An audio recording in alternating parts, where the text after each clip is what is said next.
सैफ अली खानवर झालेल्या हल्ला प्रकरणामध्ये एक जण ताब्यात, शाहिद असं ताब्यात घेतलेल्या संशयिताचं नाव.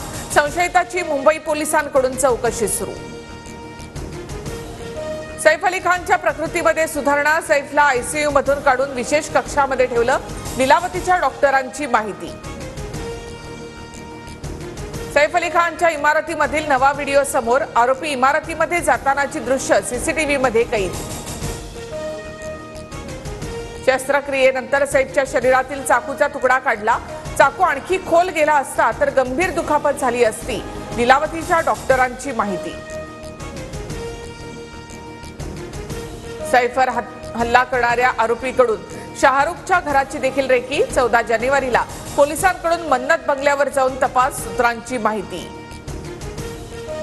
पुण्याच्या एमेनॉरमध्ये वाल्मिक कराडचे आणखी 3 फ्लॅट. ज्योती जाधवच्या नावे फ्लॅटची खरेदी झाल्याची माहिती.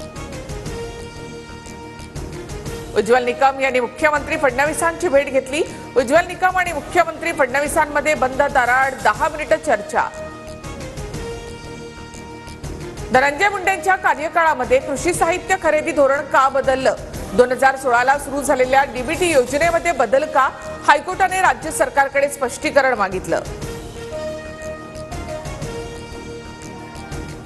आंबेडकरी अनुयायांच्या परभणी ते मुंबई लॉंग मार्चला सुरुवात होणार.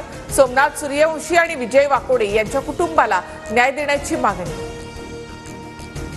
26 जानेवारीच्या आधी पालकमंत्री मिळणार. कुठलाही पेच नाही. युती असल्यामुळे सर्वांचं एकमत करावं लागतं. चंद्रशेखर बावनकुळे यांची माहिती. मंत्रिपदी नियुक्ती झाल्यामुळे संजय शिरसाट सिडको अध्यक्षपदावरून पदमुक्त. भरत गोगावलेही लवकरच एसटी महामंडळाच्या अध्यक्षपदावरून मुक्त होणार. बीड पुन्हा हादरलं. आष्टीमध्ये जुन्या वादातून नातेवाईकांकडून भावांची निर्घृण हत्या, तर अंबेजोगाईमध्ये नातेवाईकांमधील वादातून गोळीबार. 4 संशयित ताब्यात. पुणे नाशिक महामार्गावर आयशर टेम्पो आणि एसटीमध्ये विचित्र अपघात. अपघातामध्ये 9 जणांचा मृत्यू. शासनाकडून मृतांच्या कुटुंबियांना 5 लाखाची मदत. मुंबईत गेल्या 2 दिवसांपासून ढगाळ वातावरणामुळे तापमानामध्ये वाढ. पुढील 2 दिवस तापमानाचा पारा चढाच राहणार असा अंदाज. मुंबई पुणे महामार्गावर एका बसला आग.